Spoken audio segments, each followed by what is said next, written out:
flames raced through the 280-tree pecan orchard like a living thing, orange and black against the afternoon sky. Scott Reeves's truck skidded to a halt on the dirt road, his door flying open before the engine died. "What have you done? This is my land." Pest control. The whole place was infested with weevils. We're protecting property values. A century-old pecan tree cracked and fell, its branches turning to ash before it hit the ground. "There were no weevils. I had USDA certification." Your paperwork means nothing.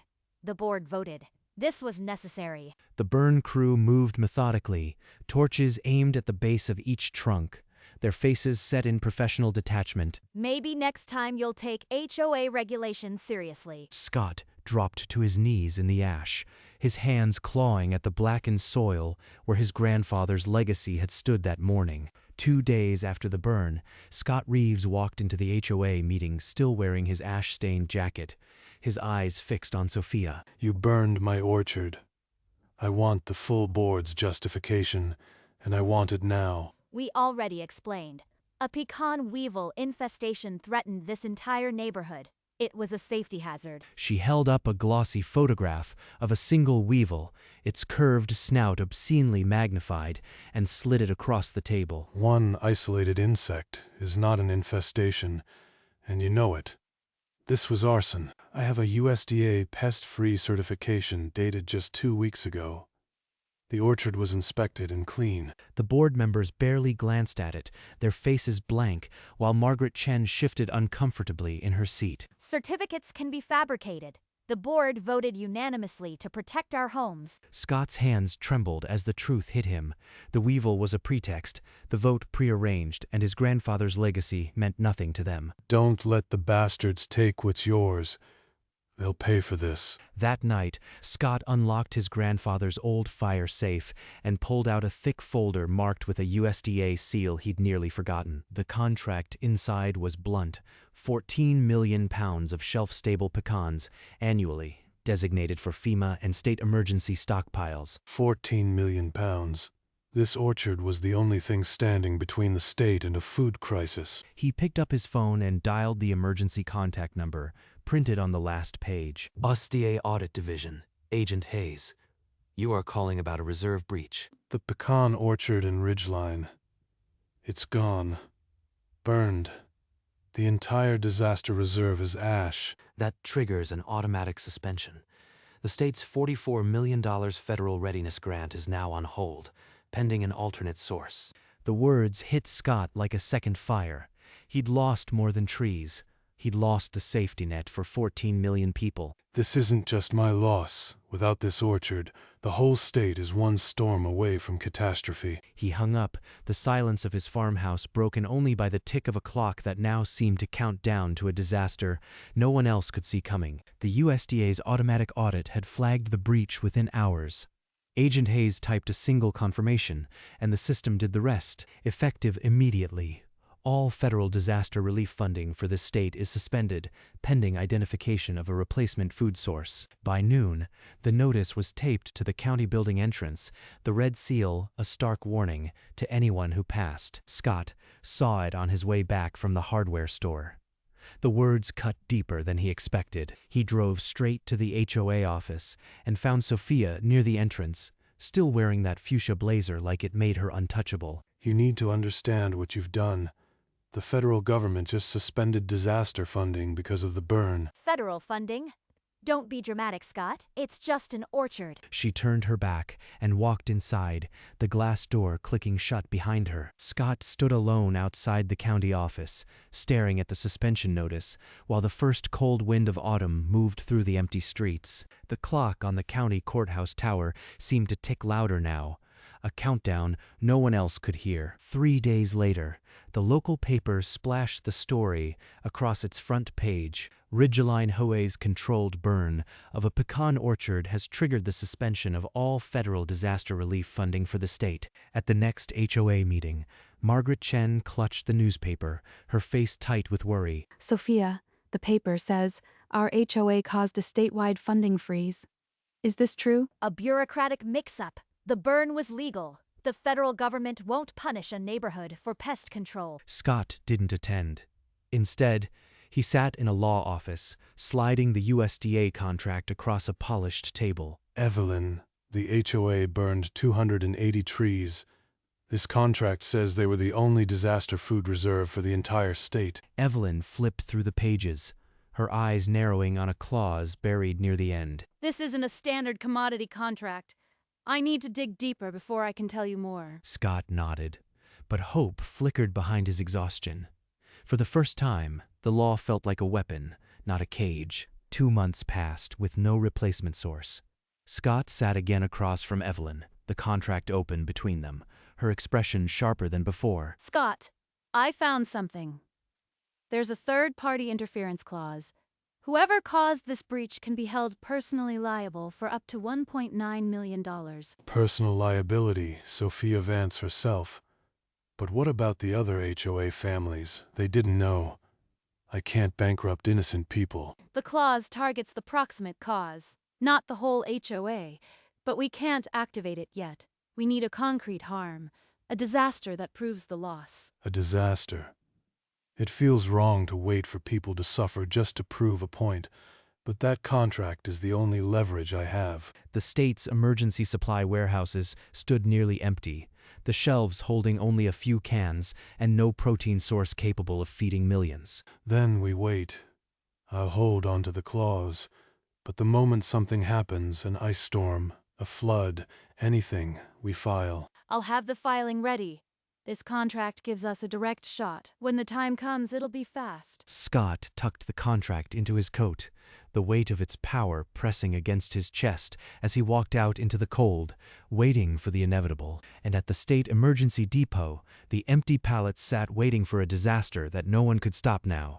The ice storm hit without warning. Freezing rain sheathed every branch and power line, collapsing roofs and trapping families in the cold. Emergency food distribution centers opened, but the shelves meant for high-protein pecans were nothing but bare metal. FEMA trucks arrived with cardboard boxes of MREs, a stopgap that couldn't match the calorie-dense pecans the state had relied on for decades. A family of 4 huddled in their living room, wrapped in blankets, the children's eyes dull with hunger and cold. At the shelter, a young boy clutched an empty plastic bowl, his small fingers blue from the cold. Scott sat frozen in front of his television, watching the news footage of the shivering families, guilt crushing his chest. This is my fault. I waited too long. Now people are suffering because I tried to be merciful. A supply truck backed up to the distribution center, its cargo hold stacked with empty pallets, the pecan shipment that was supposed to feed thousands. I can't wait any longer. Tomorrow I call Evelyn.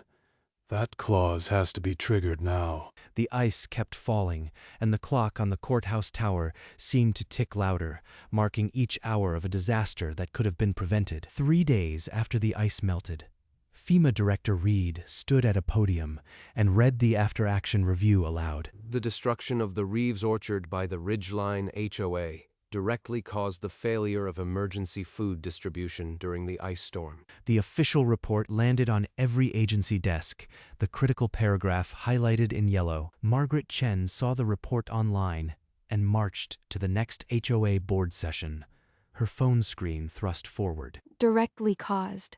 It says here, in a federal report, that our HOA hurt thousands of people. You lied to us, Sophia. That report overstates one isolated decision. The burn was legal, and the federal agencies have no jurisdiction over our community. But the crowd wasn't buying it. Several HOA residents rose, holding printouts, their voices rising over hers. Scott read the same report at his kitchen table, then reached for his phone and dialed Evelyn. Evelyn, it's time. The FEMA report is public. File the third-party interference claim against Sophia Vance personally. Outside the HOA building, a small crowd had gathered, and the chant was simple: Sophia, resign. Scott, the FEMA report is exactly what we needed. It satisfies the concrete harm requirement. We can file today. The third-party interference clause is unambiguous. Sophia Vance, as the proximate cause, is personally liable for up to $1.9 million. And what about the HOA members who just wanted a quiet neighborhood? They'll hate me. They'll see the truth eventually. You are not suing the HOA. You are suing the person who lied to them. He's right. The fire, the starved children, all of it traces back to her decision. It's time. Do it. File the suit. By noon, the complaint was stamped at the courthouse, and a process server was on his way to the Ridgeline subdivision. Sophia answered the door in her fuchsia blazer, expecting the gardener, and stared at the legal summons thrust into her hand. 1.9 million. This is absurd. I'll have my attorney shred this by morning. But her hands were shaking as she dialed her lawyer, the confident mask cracking for the first time since the flames had gone out. The USDA's Office of Inspector General opened a parallel criminal investigation under the Stafford Act, citing reckless endangerment of federal disaster resources. Mrs. Vance, you are under criminal investigation for willful interference with the Federal Disaster Reserve. This is a federal misdemeanor. A misdemeanor. This is a mistake. I was just addressing a pest problem. The investigators then interviewed Officers Daniels and Reyes, who had responded to the controlled burn on that October afternoon. Mrs. Vance told us it was a routine pest control burn. We had no idea there was a federal contract. Scott met the OIG agents at his farmhouse and handed over the contract and the FEMA after-action report without hesitation. The contract was clear. She burned it all down without checking anything. The state's disaster readiness died with those trees. By evening, the charges were filed publicly.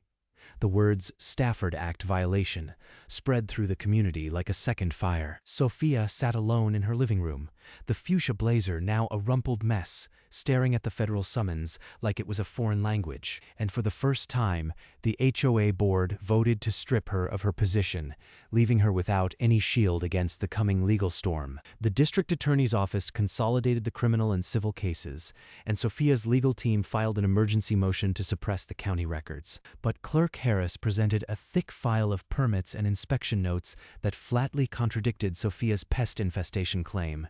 Mrs. Vance signed an affidavit stating the orchard had no commercial value and no federal designations.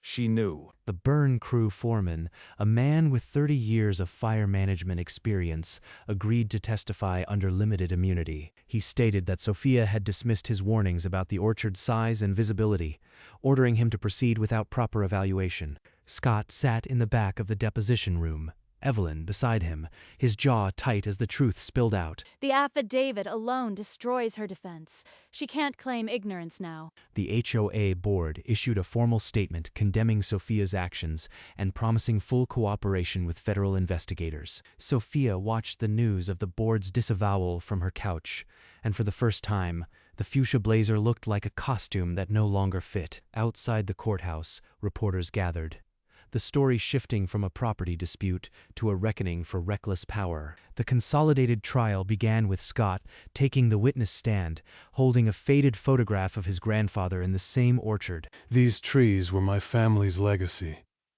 She burned them, knowing they fed millions during disasters.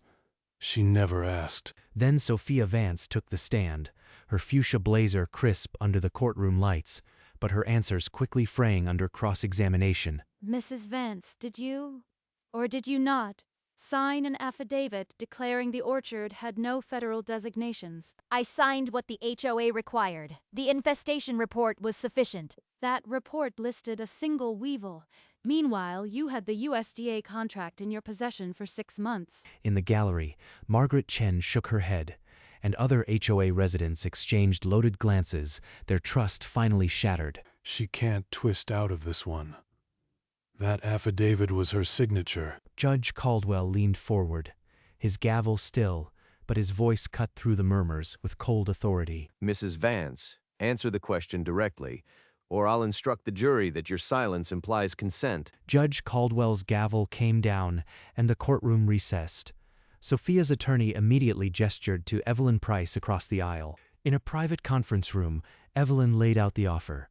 A fine of $150,000, no jail time, and no admission of guilt. Number.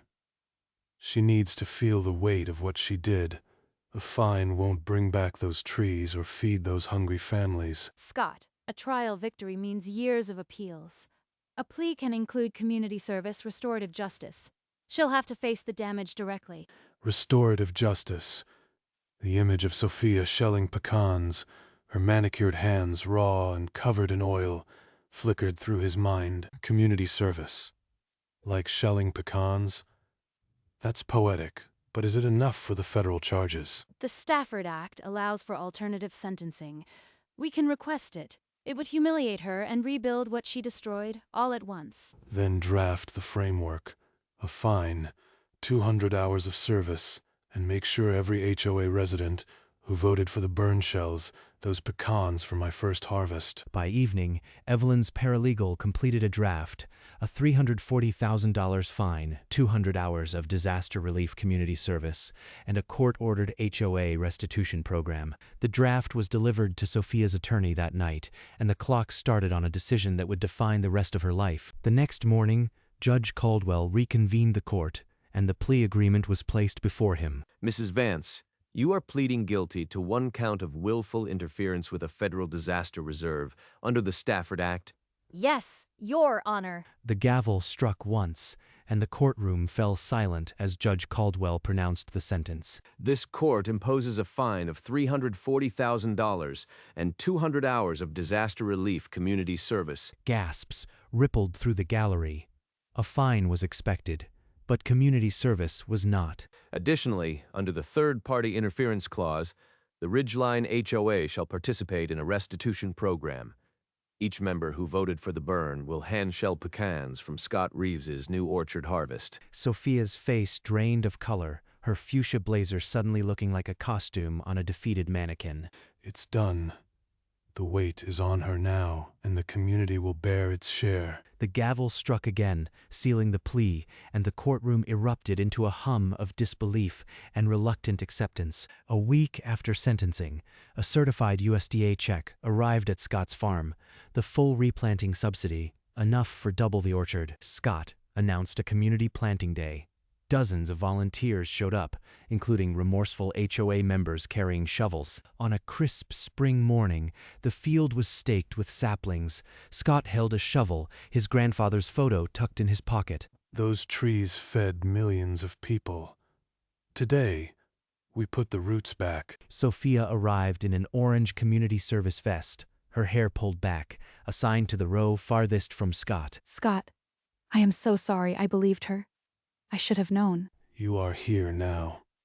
That's enough. Hour by hour, 560 saplings went in, each row straighter than the last, stretching toward a clean horizon. Scott's pickup sat at the field's edge, watching over the new orchard like a quiet guardian. The first harvest was still years away, but the restitution program that would fill the warehouse was already planted. 2 years later, the new orchard's first harvest was ready, clusters of ripe pecans heavy on the branches. The harvest was trucked to a converted warehouse, where a sign read, "Court-ordered restitution program, handshell only." One by one, HOA residents clocked in, their orange safety vests a uniform of penance. Sophia Vance sat at the farthest table, her fuchsia blazer replaced by a stained orange work smock. Her hands, once manicured, were now red and chipped, struggling clumsily with the tough pecan shells. I never thought I'd see this day.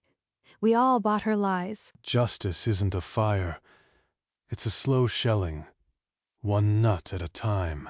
He watched from the catwalk, the contract that had saved the state's disaster relief folded in his chest pocket. The echo of cracking shells filled the vast space, a rhythm harder than any gavel could strike. For the first time since the fire, a cold satisfaction settled in Scott's chest, not joy, but the weight of a debt being repaid. Sophia's fingers bled from the sharp shells, but she never stopped, her jaw set in grim endurance. My grandmother used to say, "You can't crack a nut without getting your hands dirty."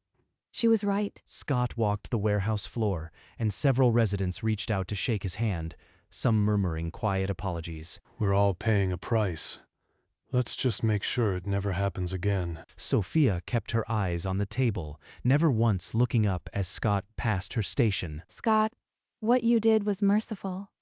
No one else would have let us work off the debt like this. Mercy, yes, but the federal certification is still suspended. Until that's restored, this is only half the battle. Laughter rippled from one of the tables, a sound that had been absent from this community since before the fire. But at Sophia's station, the pile of broken shells grew in silence, each one a small tally of her personal debt. The restitution was binding the community back together, nut by nut, but the final seal of federal approval still hung in the balance. A week after the first truckloads of shelled pecans left the warehouse, Agent Hayes returned to the orchard with a clipboard and a smile. Mr. Reeves, the inspection confirms full productivity. The Federal Disaster Reserve is recertified. That piece of paper means more than any fine or handshake. It means we're ready for the next storm. That afternoon, a state official in a crisp pantsuit stood at a makeshift podium beside the orchard, cameras rolling. Because of Scott Reeves's perseverance and the legal framework he used, our state's disaster food supply is once again secure. His orchard is a model for resilience. She extended her hand, and Scott shook it, the gold USDA seal on the certificate glittering between them. Simultaneously, at the county building, a worker replaced the old notice with a fresh sign: Federal Disaster Relief Funding Restored. The red letters were gone, replaced by a blue seal of approval, and the small crowd that gathered clapped in relief. It's done.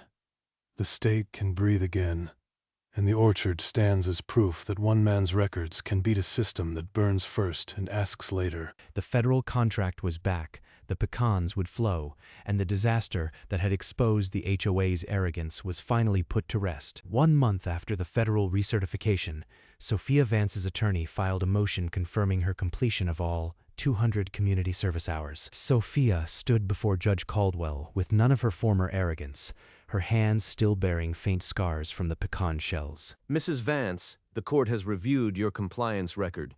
You have satisfied the terms of your plea agreement. Your supervised release is hereby concluded.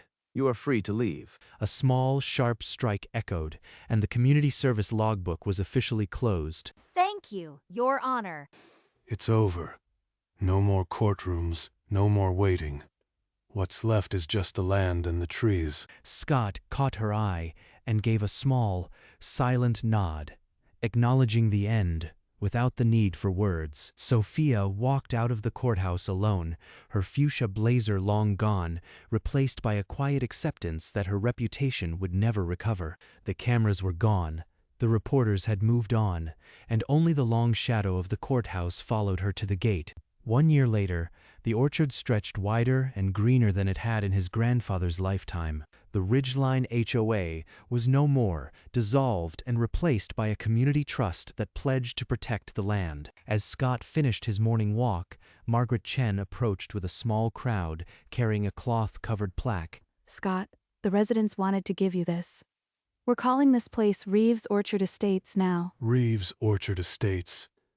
He bought this land in 1971, with cash and a handshake. He would have loved this. Someone handed him a framed photograph of his grandfather, the same one he had carried into court. Keep your receipts. Don't let the bastards take what's yours. I think I finally understand what he meant. He pulled Margaret into a hug, and the small gathering applauded, their laughter rising over the rows of young trees. The plaque glinted beside a mature pecan branch, its nuts heavy and ready for the next harvest. The orchard was finally at peace, and every rustling leaf sounded like a promise kept. The final pallet of court-shelled pecans was loaded into a FEMA truck, the last restitution shipment bound for the national stockpile. Scott scooped one pecan from a loose crate, its surface smooth and whole. This is what it was all for.